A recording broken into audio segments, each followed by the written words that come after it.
एक समय की बात है, मिस्र की जमीन पर एक कौम गुलामी की जंजीरों में जकड़ी हुई थी। इब्रियों पर अत्याचार बढ़ता ही जा रहा था और फराओन ने आदेश दिया कि हर नवजात इब्र लड़के को मार दिया जाए। लेकिन एक माँ ने अपने बेटे को बचाने के लिए उसे टोकरी में रखकर नील नदी में बहा दिया।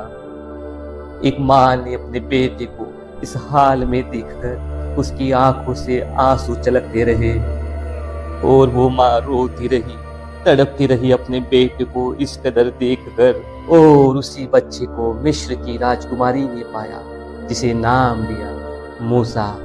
और मूसा राजमहल में बड़ा हुआ। लेकिन जब उसने देखा कि उसके लोग दुख में हैं, तो उसका दिल टूट गया।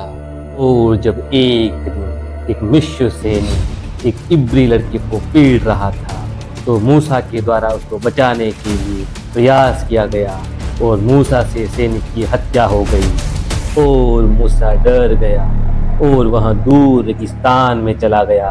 कई साल बीतने के बाद विद्यमान की धरती पर मूसा एक साधारण चरवाहा बन गया। वहीं एक दिन एक झाड़ी को जलते देखा, लेकिन वो झाड़ी जली नहीं।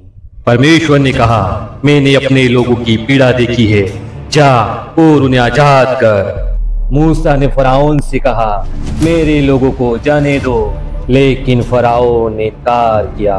तब परमेश्वर ने मिस्र पर 10 भयानक विपत्तियां भेजी और राजा घबरा उठा। आखिर में फिरौन ने मूसा को जाने दिया।